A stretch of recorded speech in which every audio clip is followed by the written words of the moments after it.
মৰমৰ ৰাইজসকল, আপোনালোকে জানে জুবিন দা আমাৰ মাজত নাই আৰু গতিকে এই জেগাখিনি চাফা কৰা হৈ আছে। ভিডিঅ'ৰ মাজত যে দেখা পাই আছে, এইটো জুবিন দাক অন্তিম বিদায় দিয়াৰ কাৰণে এই জেগাখনত অনা হ'ব, য'ত নেকি জুবিন দাক ইয়াতে জ্বলোৱা হ'ব।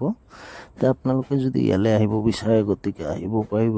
এড্ৰেছটো মই আপোনালোকক জনাই দি আছোঁ, মন কৰি শুনি ল'ব।